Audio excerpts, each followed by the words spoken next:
He's like, Old dad over here, just like, don't talk about it again. What are you doing? I'm sorry, I can't help myself. He ruined it. I can't help myself. It's He too ruined funny. it. Oh, I gotta go again. Dun, dun, dun.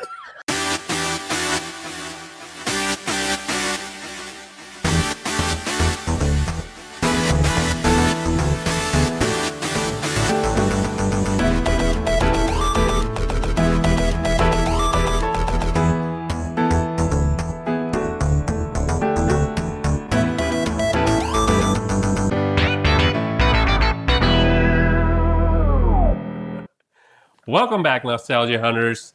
Today's topic is music sharing software. This is a topic brought on by Mike. We stumbled into, as we were hanging out and talking about Napster and how we set up this software to just download music for free. I think this was one of the first things that kicked off probably widespread piracy everywhere. And we thought, oh, wait, that's a really fun topic to revisit. And we missed some of it, the wild west of the internet.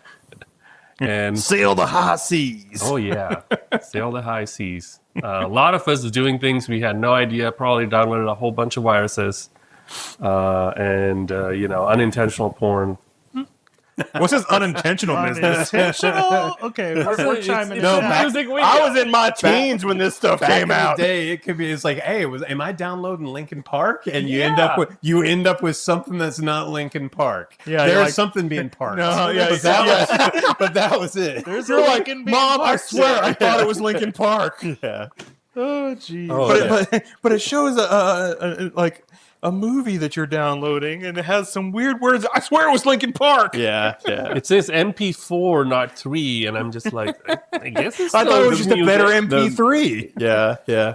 But anyway, thank you, Andy. This is a topic that we started talking about a while back, and we thought it'd be a pretty cool topic to discuss and figure out, what all of our experiences were with file sharing and whatnot, if any of us had any, and then kind of just talk that one through. So I'm just going to start out by giving you guys my experience from when I first ran into file sharing. This would have been around the year 2000. It would have been when I got my very own computer. And I ended up finding out what Napster was, and ended up downloading music. And I found a program that could convert the MP3s that I was getting off of Napster to WAV files, and then I could burn them to CDs. And nobody else who was around knew how to do that. And I had a CD burner, so I became the popular guy. And so I would be making CDs for a ton of people, getting this music that nobody could get, and it was fantastic. What was the software for burning CDs? I remember there was Mine was command line. I don't even Really? Yeah, we actually had software on ours and a CD. Yeah, I did not have any software It had that could burn do it. in the name or fire in the name or something like that. So here's the thing: my journey is similar to yours with a slight caveat. So, I had never heard of any of this stuff until Metallica and the music industry lost their shit and it was all over the news. And I was like, Lars Ulrich. yeah. I remember internet things being they're like Napster bad. Yeah. But no, I sit there. I never knew. You anything hadn't about heard anything about it it. until Not until they Oh, started wow. suing them. Streisand effect. So I was when that happened. I was one of the millions. And millions. Sorry, a little rock reference. Just had a WWE thing. Good. And millions. Are you sure you're not the opera singer here? Hey, we're gonna get to that in the next Next episode. episode. Yeah, you do. Have Oh yeah. you do have some acoustics in here. But yeah, no, I went home and was doing the same thing. I was like, I can do this. So I'm looking up and getting Napster set up and starting getting all the music. Same thing. I had a where burnable CDs and stuff like that on my parents' computer, and so I would burn CDs too. But they also went a step further. For some reason, I don't think my dad ever actually used the damn thing, but he got little label things with a little punch thing. You actually put the labels on the discs too. So not only was I burning them, but I was putting labels on there with the tracks and everything and giving them out. But yeah, I would if they hadn't been all over the news, I wouldn't know anything about it. Yeah, I had that printout. I know somehow we got into burning CDs, but what was it? TDK was making a whole bunch of them. That there were cassette makers that went into making CDs, and then we would have printer pages that were sticky papers. And if you print it on the right place, and you can take out like a CD-shaped label out of it, and then put it on your CD. Oh, I actually bought labels that were specifically made for CDs, and that Yeah, so same thing. Like it was already cut out in the circle, and you just print in that area, and then those never lasted. You're putting them in it. I don't know if you guys have Yeah, it, it but like start to peel you go off. in it. You go in and out of like the CD I case think- sleeves and whatnot. It either the I think print my would look CD bad or it would peel off. My CDs died before the label got destroyed. or you don't get it on there just right, and you have a little fold in the sticker, which made the CD like the weight was off, so it'd be like chung, chung, chung, and it wouldn't play right in the player. drive. Yeah. What about you, Mike? This is weird because it was my formative years, but I don't remember much about that time. You're giving me crap for not knowing about it until the article came out. No, but I knew. But you were too young to know anything about it. But I you're knew I was wholesome. using Napster, specifically Napster and probably Morpheus, before the whole lawsuit thing with Metallica, for sure. What year were you born? 87. Napster came out, according to my notes, in 1999. 99. yeah. Yeah. So you would have been about 12, the right age to 13-ish maybe have, years, if but you had I'm- access to a PC. You and had to- internet. Barely been before then, because like it was around 99, 2000 when I started doing it too. But I found out because of the news. The Metallica v. Napster lawsuit was in 2000, so it had been out for about a year. 99, 2000. Yeah. Yeah. But yeah, I mean, like y'all, I was downloading music, downloading things, and video games, and all sorts of whatever I could find back then. So real quick, what all did you all use in total? I'll go through my list. I used Napster, I used Morpheus, I used LimeWire, I used at some point AOL Instant Messenger just for people sending me stuff, which kind of doesn't count, but it kind of does. And then for movies and stuff like that, I got into IRC. And you could use IRC bots. You go into these servers specifically, you go into these channels, and you message these bots different commands for the movie that you wanted.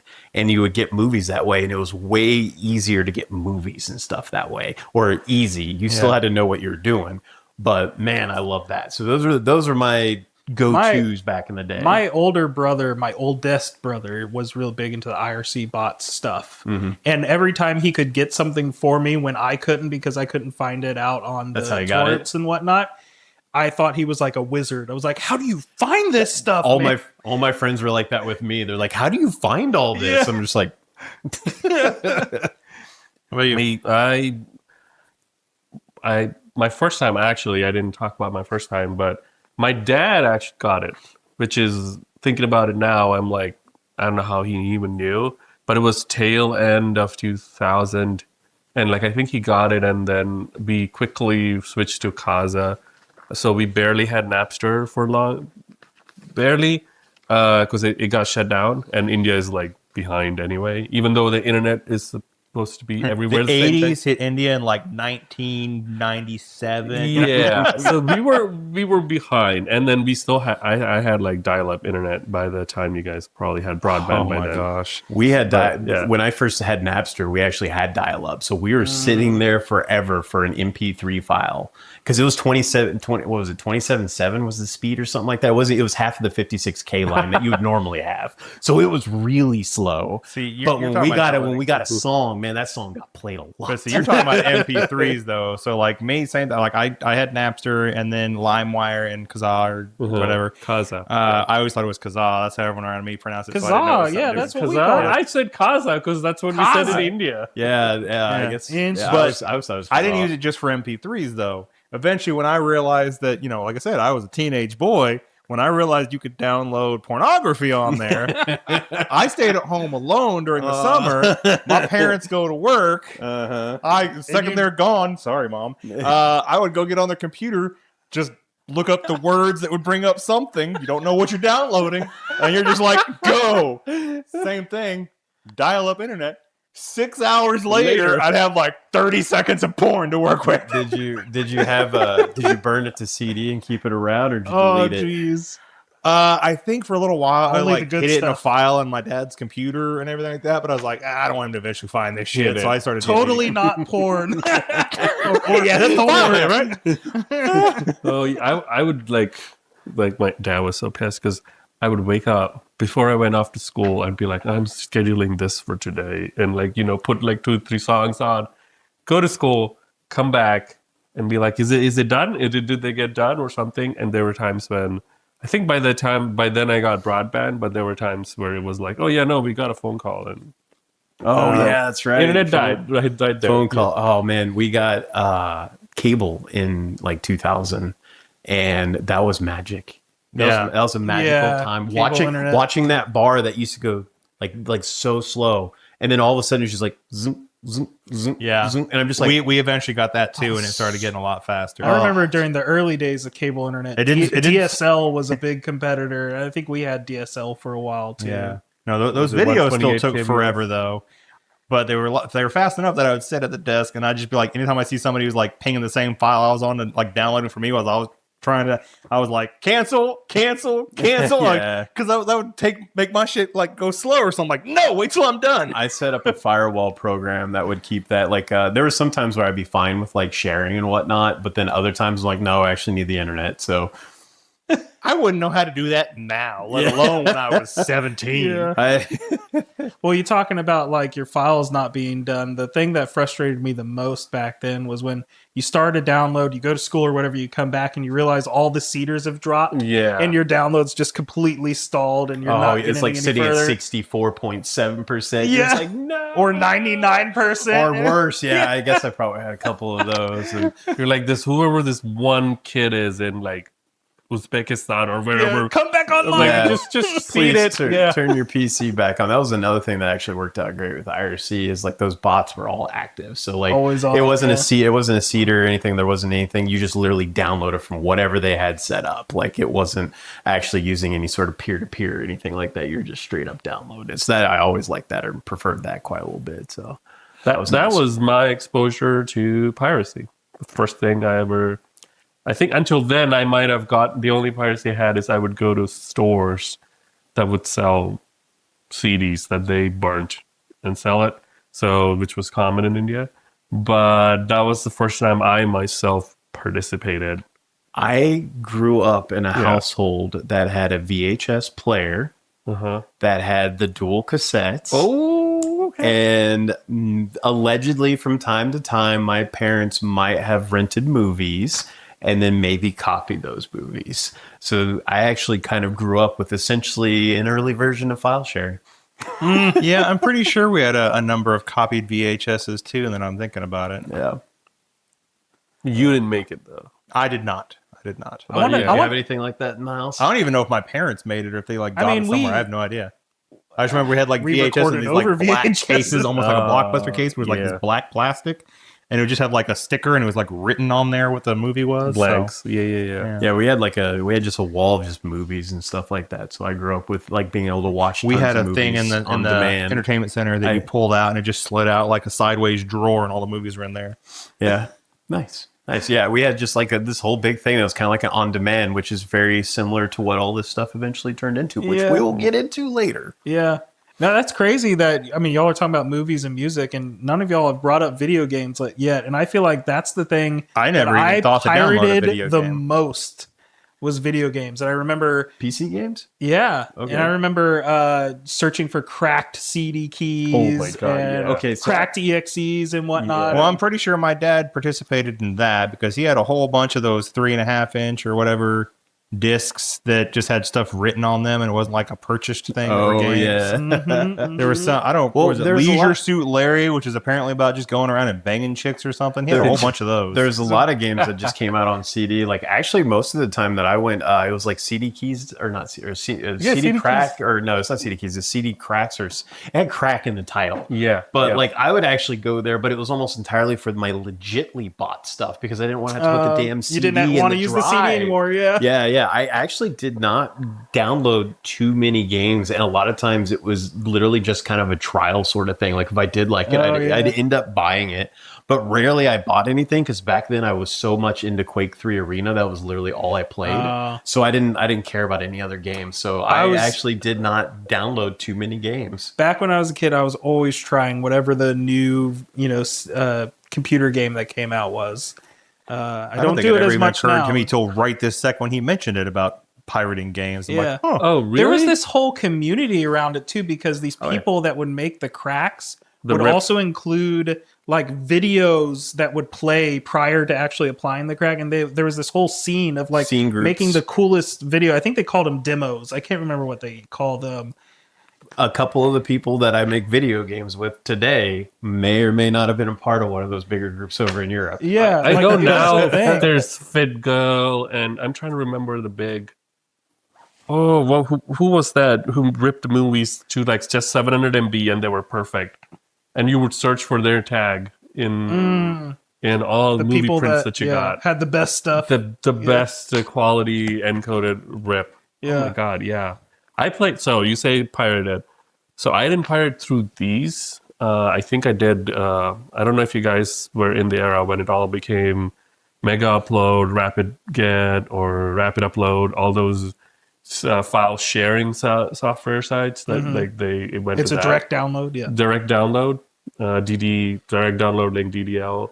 Like Mega Upload, Mega and Upload, stuff like that. Yeah, they would like WinRAR it into 50 parts, and then you'd have 50 download links. Jesus. And then at like number 37, you're like, this one, the file has now been deleted or something. It will show, and you're like, no.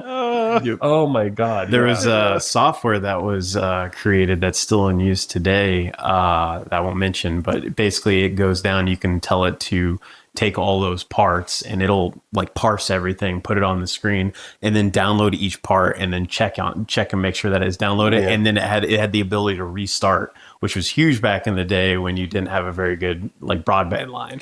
So that was back awesome. then. Download managers were big and like actually made sense. Yeah, because your downloads. Oh yeah, I forgot about download managers.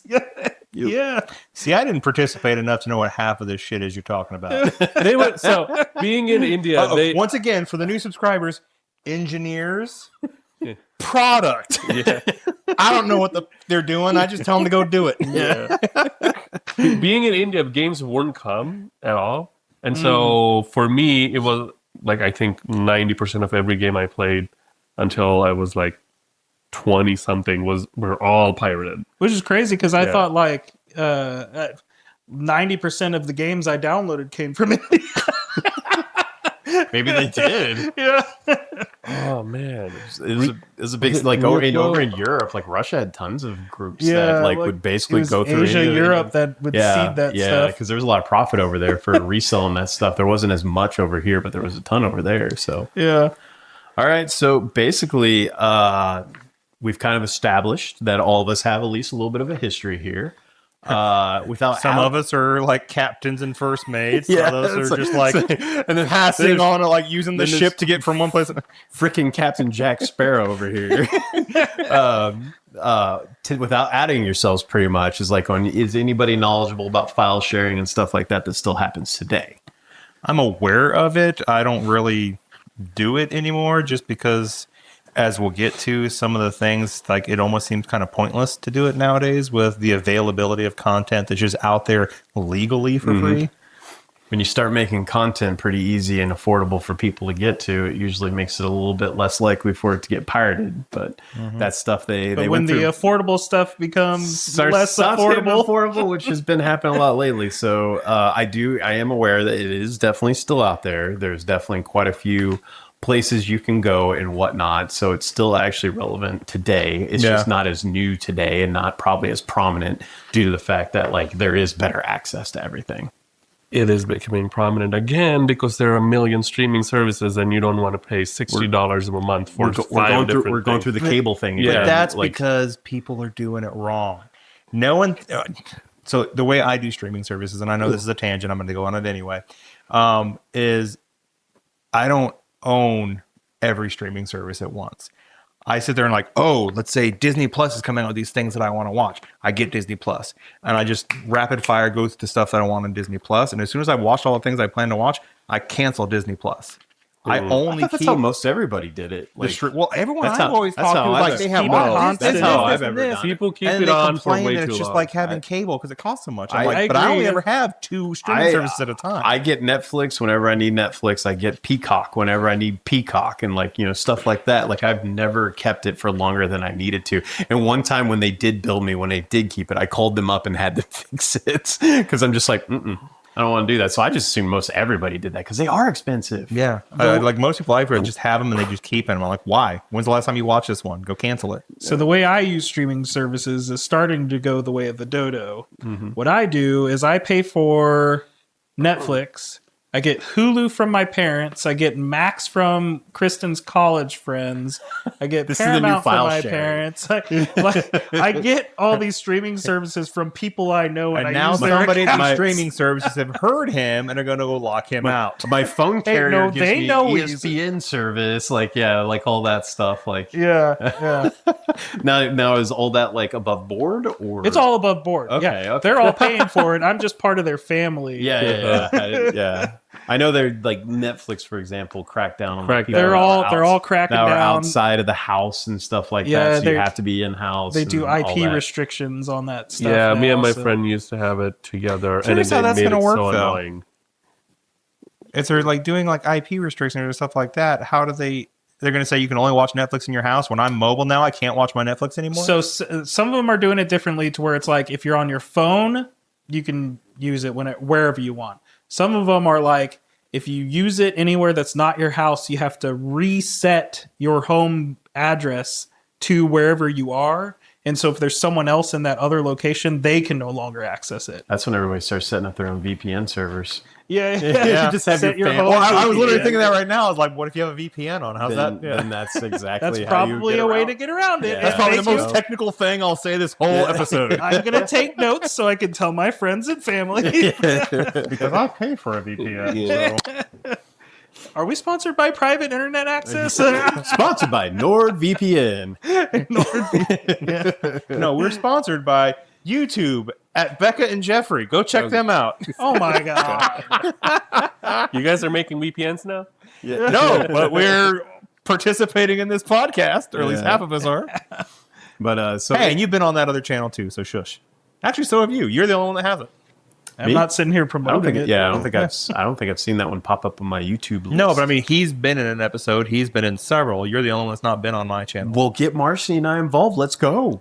When he does his haunted house episode, you can join us. And Well, that's if that even happens. They haven't replied to me, but whatever. Moving on. Moving on. So file sharing today still exists, still relevant, getting more relevant due to the extreme expense of streaming services and whatnot. It's also very So- relevant because of the proliferation of retro devices. Yes. Oh, yeah. Like a lot of stuff like that, libraries and downloading. Like, there's a Yes. certain archive out there that is heavily used for a lot of that, and very good that it is, because most of these companies don't care about preserving a lot of their own stuff. the And that's, only way- that's yep. another thing is like these companies would rather you forget the past so they can sell you on the future. And so I am super glad that places like that exist Yeah. and Well, there's have a also the- legal reason to exist. There's also the fact that physical media is coming back, not just because it's retro, that it's becoming like people didn't necessarily think about this, but it's becoming very apparent. They're being reported that even though you bought all these digital movies and stuff, you don't You don't own actually them. own them. You're buying a license to be able to stream it as you want, as long as that provider still Makes has it available. contractually able to make it available. Yeah. They could just randomly like, well, we don't have a contract to have this anymore, and yank it from you, and you don't have the movie anymore. Which is, I think, a big reason why physical media is coming back. Yep. Oh yeah. No, The a lot most of- amount of Blu-rays I've bought were in the last 3 years. I bought, I think, probably 100 Blu-ray movies.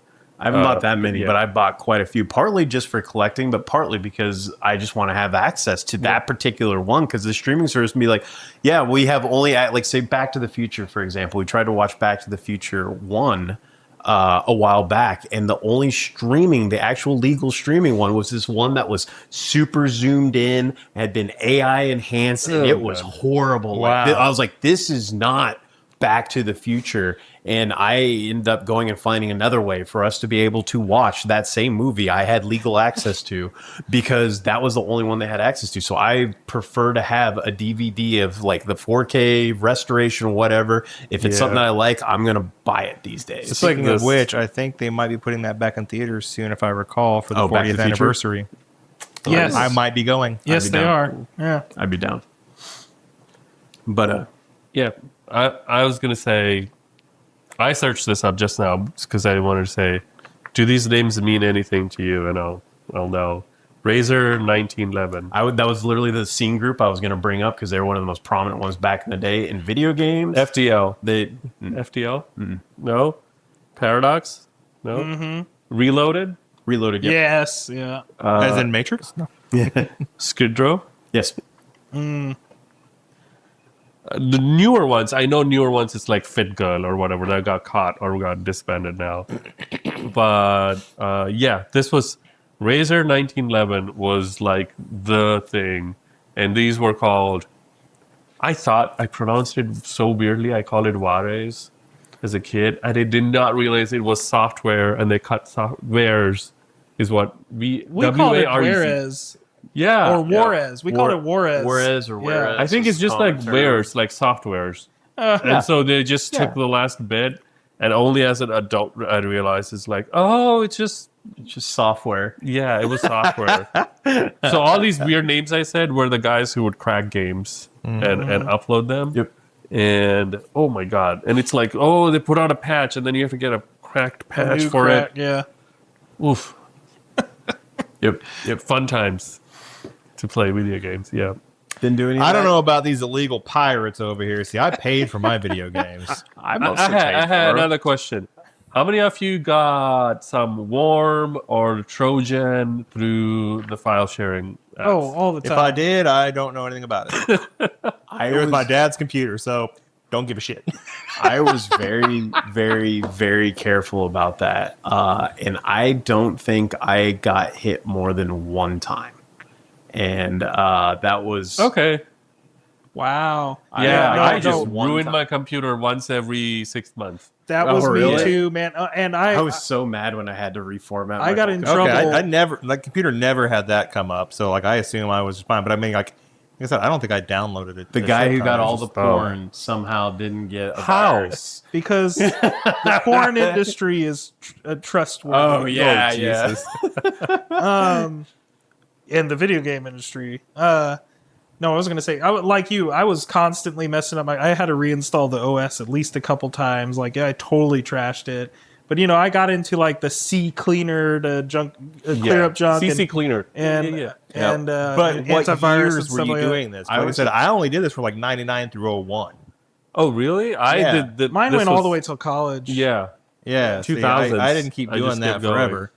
When that Trojan that's came why I was out, safe. oh god, yeah. When the first Trojan viruses hit, Yeah, there was no antivirus that could get rid of it. I think there was one that would just eat the space in the computer, and like I had, like you would just go delete the folders it was making, and it would just keep making it. And we would keep downloading any free antivirus we could find to get rid of it. And in the end, it was just like, okay, I guess it's time to format. I had to save my parents' PC once because with one of those free antivirus. I can't even remember which one I used, but it actually worked. It was one that would function in safe mode. And I was able to actually isolate everything. Avira or something? And, yeah, I can't remember what One it with was. the umbrella but icon. I can't even remember. It was so long ago, okay. but I just remember like actually saving their computer because she was so panicked. She had so much stuff on there. I was like, oh, this thing's gone. But somehow pulled that one out. But yeah, like I luckily missed most of that. I remember it happened in one time. I remember being like, yep, that's definitely a virus formatting. I was so mad. I was mad at myself. Actually, I thought it was my roommates at the time who did it. Because I'm like... Norton was the most popular antivirus and was a piece of shit. It never solved anything for me. But their marketing was Oh, great. yeah. Well, there was McAfee. McAfee was, that was God. also a piece of shit. The free ones are always better. No, I think I am the reason that my parents started paying for antivirus, and they were my dad would always buy a Kaspersky, which is now not was good. allowed in the U.S. No, it was pretty good though. But it was great back then. And, Why is it not allowed in the He would pay out the wazoo for it because of me and my meddling. Is it Kaspersky who made a virus themselves or something? They did some shady stuff. No, well, they're Russian, Yeah. and so nowadays there's very anti-Russian sentiment in the U.S. So whether they were actually right doing now, any- there's a lot of anti stuff in this administration, but whatever. whether or not they were actually doing anything at all, it doesn't matter. The government at least thinks they were doing something, and so that's why we can't have Kaspersky anymore. That was my introduction. I know this was the thing. That was my introduction to viruses and them destroying the computer. Was Because I file sharing. downloaded. I was like, oh, Britney Spears video, sure. And then it came, and then it's like, why does this video say EXE? I was so dumb when it was, yeah. My introduction was Johnny Mnemonic. No. So pretty much, okay, so we've talked about our experiences with file sharing and stuff like that. So file sharing in general seems like it was a good thing because people wanted to get access to stuff they couldn't easily get access to. So today, what do you guys think about like file sharing and how it's grown up?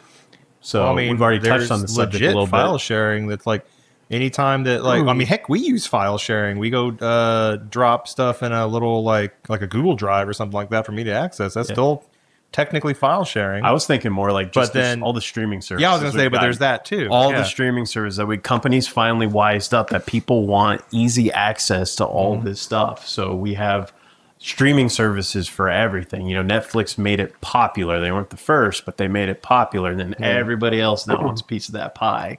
Well, I think And- it started even before that, didn't it?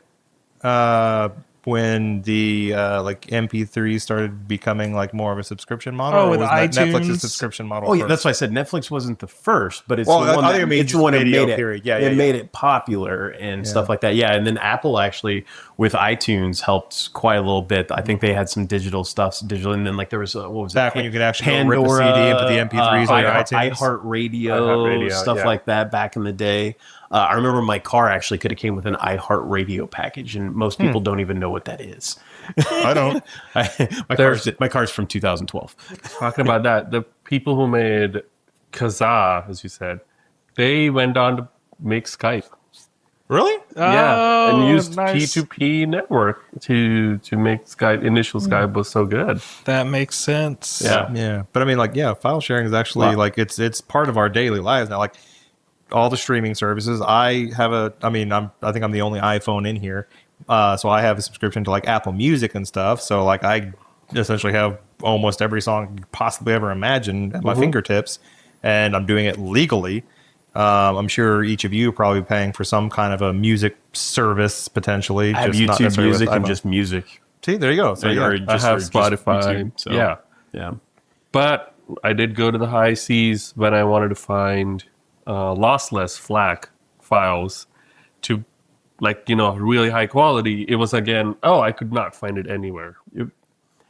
Well, now you got Apple Music has lossless quality. Yeah. Spotify is just launching starting it. to, yeah. Amazon has lossless quality. They're starting to getting into that, which is interesting. When it comes to streaming services, like, yeah, they're expensive and they're getting more and more expensive every day, and that's making people not like them. One of the things that I don't like about it is that you go to your TV or your streaming stick or whatever to start watching something, and it takes you like 15, 20 minutes just to figure out where the movie you want to watch is. It's like, is it on Paramount Plus? Is it on Netflix? Is it on Google Play? Or is you need to use there's internet services where you can just go look up the movie and it'll tell you exactly where it's at. and they're janky and don't work very well, and they usually have out-of-date I do it on information. IMDb every single day almost when I want to watch something, I don't and it's know. almost always accurate. I feel The like only thing I don't like about it is it'll say, streaming on Prime. Well, that doesn't necessarily mean like Prime free. right. It means the paid stuff is counted in there too. But besides Amazon Prime, like it'll say, oh, it's on Netflix. Oh, it's on Max. It's on Peacock. And I just, okay. I pull it up and there it is. Some are on nothing because some of Some the are on movies nothing. that we watched for the podcast, we had to go rent them, right? Mm-hmm. Like I think Teenage Mutant Ninja Turtles was it? Well, I owned that one, No. so I didn't have to do that. Oh, sorry. No, I don't own that one. I have a purchased streaming license for that one. Yes. Yep. Actually, I probably have DVDs of it too. But I definitely rented some of these to watch. But I mean, it is a problem regardless of whether you think IMDb is cool or not. But like, for example, Google, their tvOS cannot search Netflix.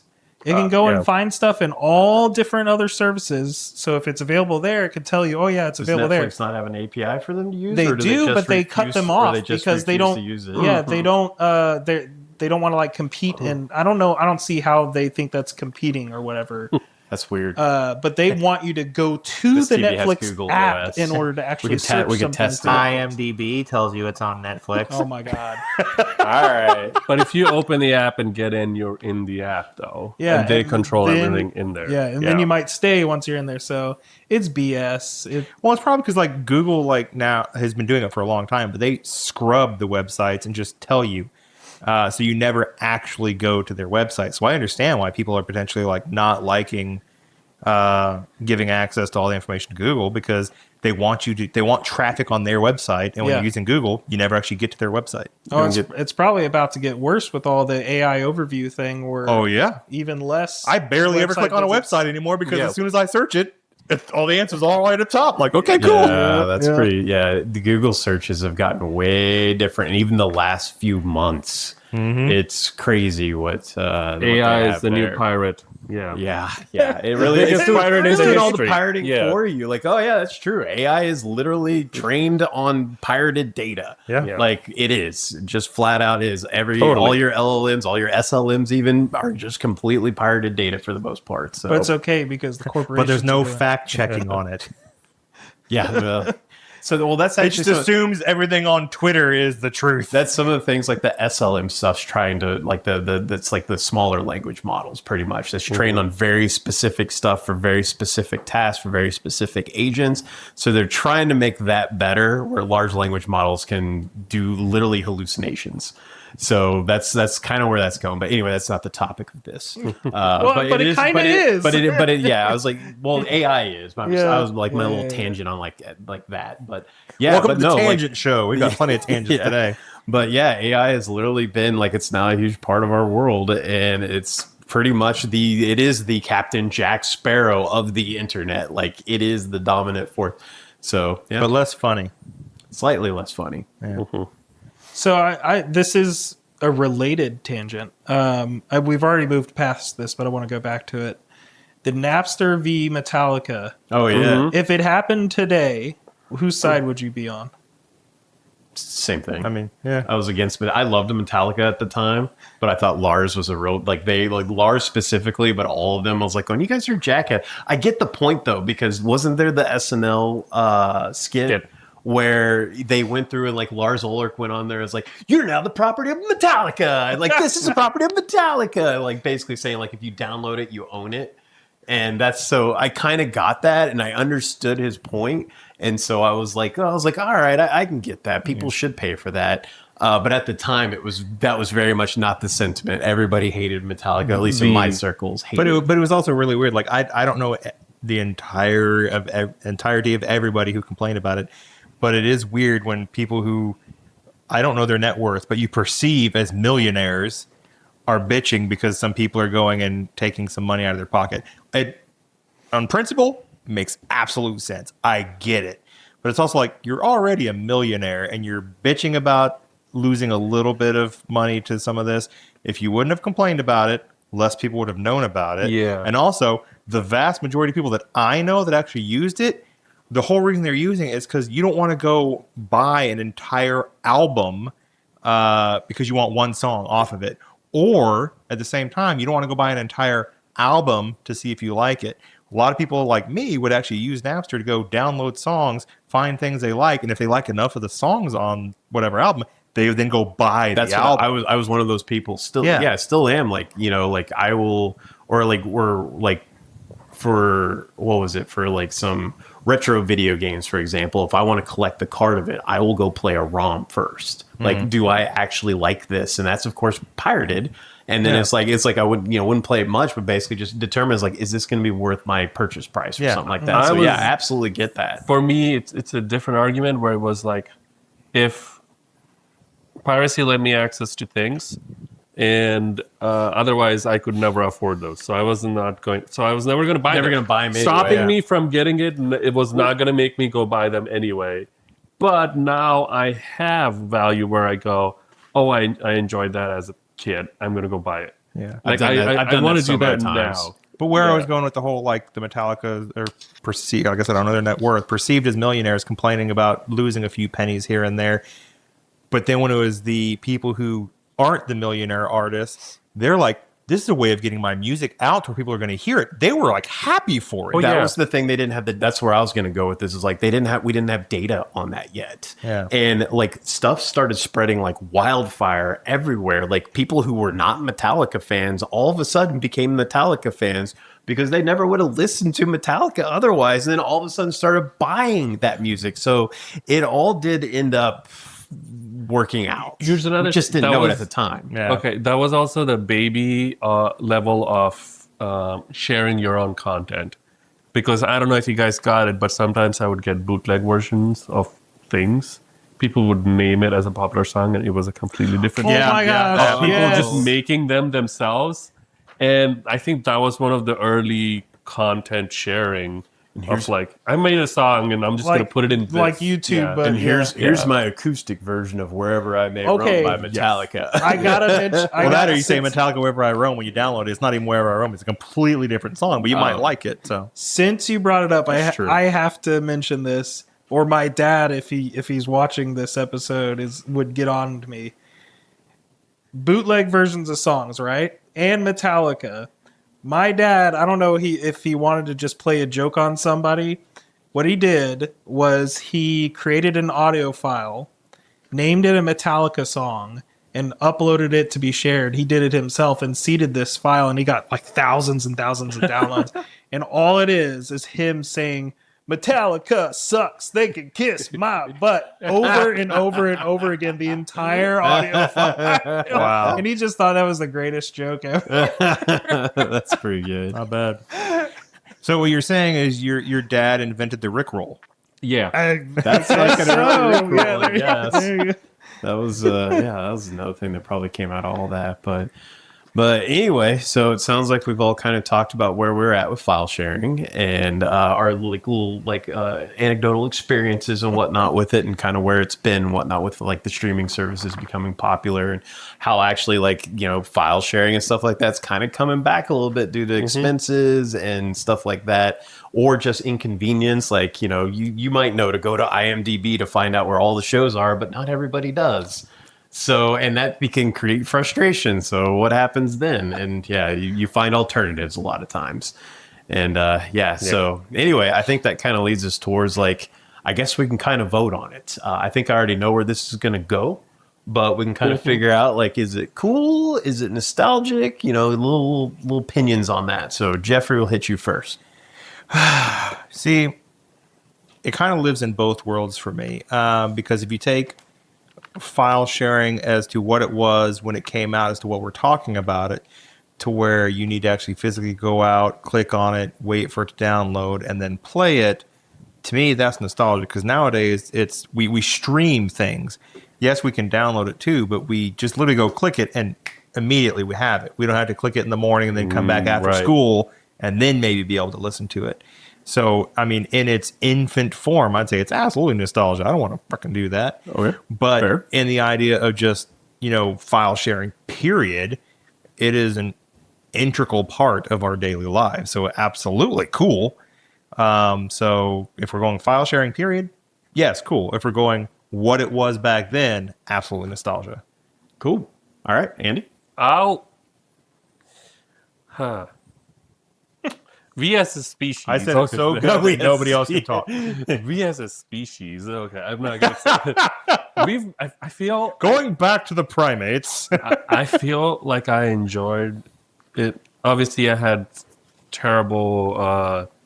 was terribly disappointed when I spent days downloading something and then it's like, oh, this is not that movie.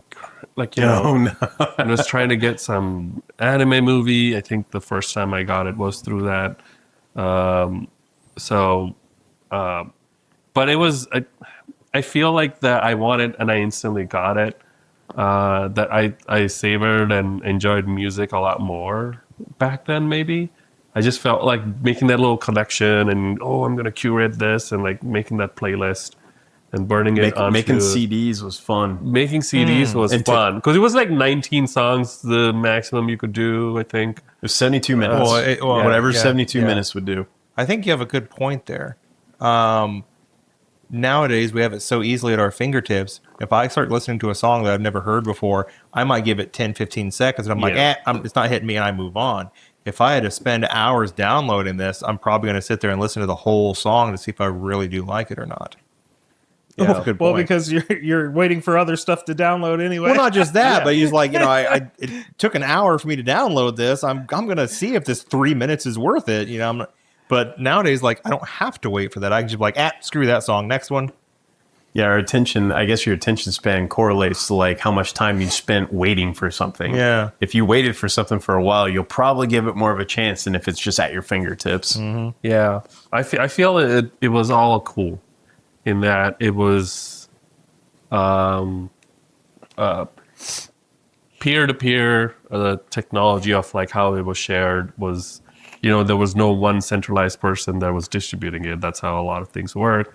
But it being peer-to-peer, it was a very democratic way of like people sharing. Everyone was like, oh, I need to upload something. I need to at least give you're lending it. Ratio. The price you're paying is the bandwidth you're giving back to it. Because when you're downloading, it's also uploading.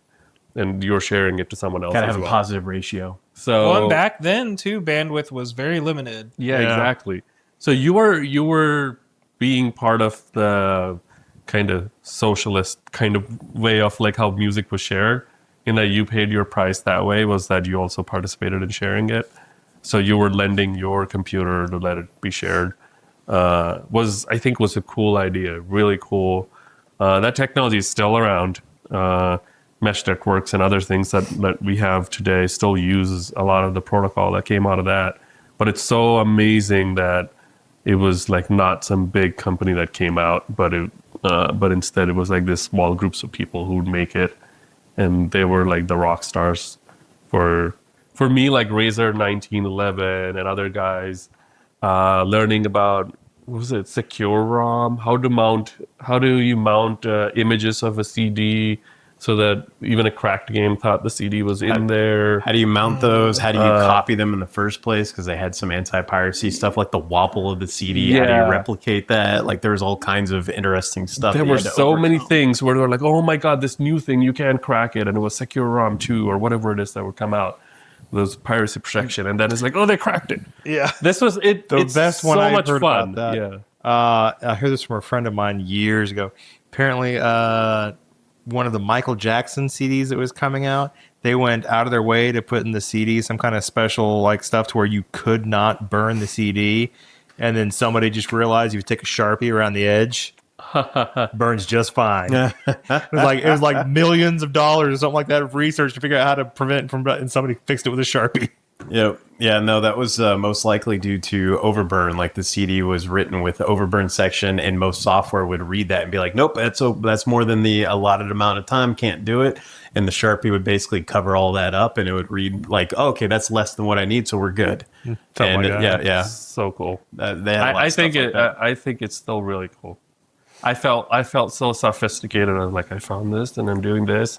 It's just, replacing exe files to crack a game, but I would feel like, oh, I cracked the game. So you guys are like, it was fun. games and music, and I'm like, prawns. Of course. I did music too, but it's just funnier to say that. All right. I mean, look, I believe the internet is there for the free exchange of information. Okay. There was a song back in the day. Not for The porn. internet is for porn. So he said the internet's for just. I knew where you were going with that. No, the internet exists for the free exchange of information. I will die on that hill, and I think that information includes data. And so that also means games, that means music.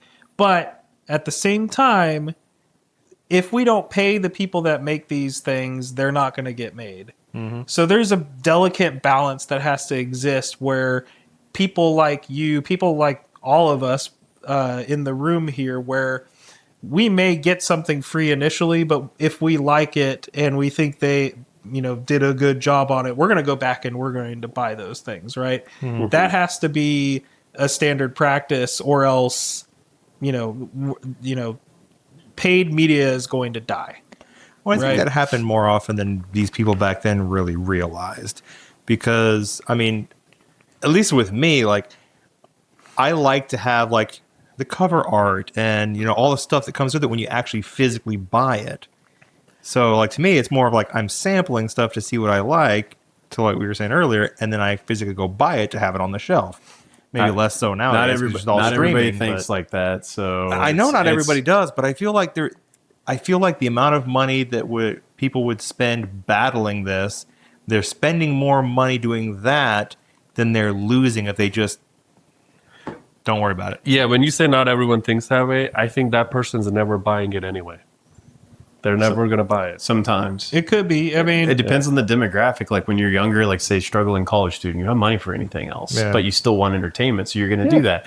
But you might grow up into the person that then all of a sudden has money, which I'm sure all of us can probably identify with. And then it's like, oh yeah, I'll go back and buy the thing. But then, yeah, some people get that mentality, some don't. And I don't know. I kind of feel like you do have to pay. If you like a creator, you like an artist, you like a movie maker, something like that, get them paid some way. Go to the movie theater. Go buy a DVD. Yeah. Get a streaming service that's going to pay them. Something like that is my opinion on that. and so that in That's and what of the streaming itself, service pays them. it becomes some sort of like social contract, right? There's no way you can standardize or legalize this kind of practice, right? It just has to be a social construct.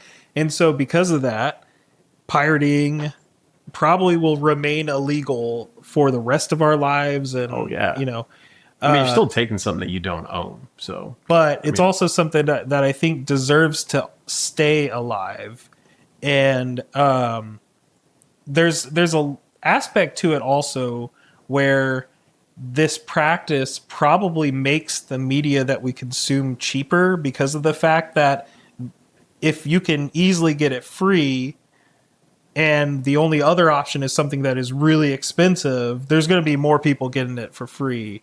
Whereas if you keep the paid legal version more economical, there's going to be more people that go over towards that way. But if this other option didn't exist, then things will just get more and more I was going to expensive. speak exactly to that. Yeah, I was going to say, I think it also highlighted convenience is one of the most key thing.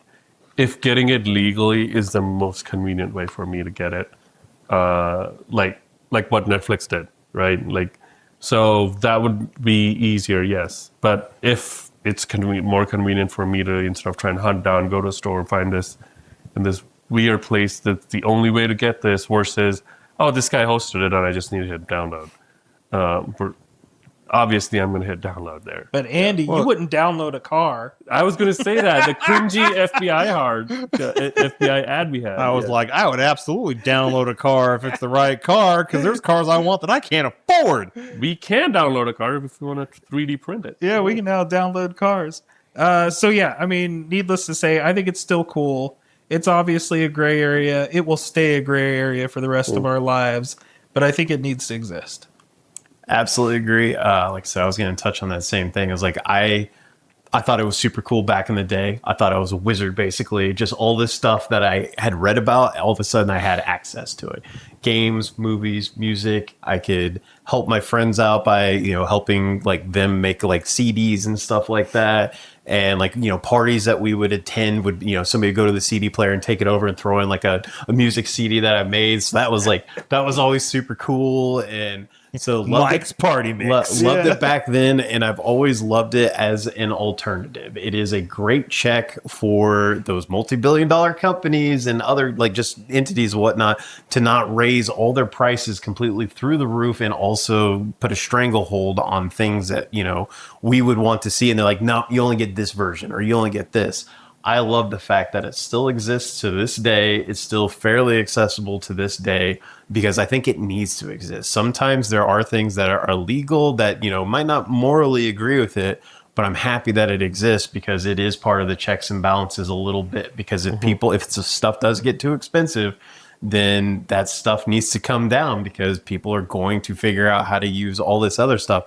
And I'm sorry, there's no law that's going to stop any of it. They've tried for decades. Yeah. So it's not going to happen. So yeah, I absolutely think it was cool then. I think it's cool for different reasons now. I like making sure, I like it being an alternative. I like your versions comment. That's a great reason behind this, because the longer movies have been out, they have different cuts and different versions. And like Star Wars is a perfect exactly example, what I because was they've had gonna like say. 50 different versions Blade of the Runner same has movie. like 4 But if different you want to watch cuts. this specific cut of it, but that's not the one that's streaming, Yeah. and you can't go buy it in the store, like what else are you going to do? Yeah, all you can do is buy, like, you know, if you know it's going to be a physical version, is buy it, and then you always have it, or, you know, sail the seven seas. And But not every that's movie is about also it. as popular as, let's say, Star Wars. We're going to talk about this in another episode, but earlier today I came across a movie from the 70s, and I'm like, I want to watch that. I would be surprised if I could find it anywhere in physical media, potentially maybe streaming online. So Yep, it's going to be very hard for me to watch that, potentially. gotcha. All right, well, I guess that pretty much kind of that's today's episode of talking about file sharing and whatnot. So I guess, guys, our verdict is, I guess, it's still cool. Yeah. So, Still cool. Still cool. Still cool. All right. Thanks everyone for watching. If you're not already subscribed, please subscribe to our channel. We are a very small channel and we are looking to grow. Leave us a comment and a like. We always like getting the comments. We reply to most of them. Except your your wife. wife. Unless you're my wife leaving 3 comments on the same video. Thank you. I love you, honey. I would say even more beyond subscribing and liking. Like, if people actually like this, share it with your friends. Yeah. Yeah. Let's get the word out Yeah, on the file podcast. share with your friends. Watch File it. share. Throw it up on Napster. Let's put it on all like Morpheus, Kazaa, eDonkey 2000. Fair share. I want to see, Watch is it for- cool or just nostalgia? Yeah, on Napster. Yeah. Just watch 4 bozos talk about shit. So All right. that's what we should have named it. 4 bozos talking about shit. Oh yeah, that would have been even better. I'm sure. All right. Well, thank you, everybody. This is Michael is signing out, and Andy. Jeffrey. And the deuce. Even though you don't see us on camera.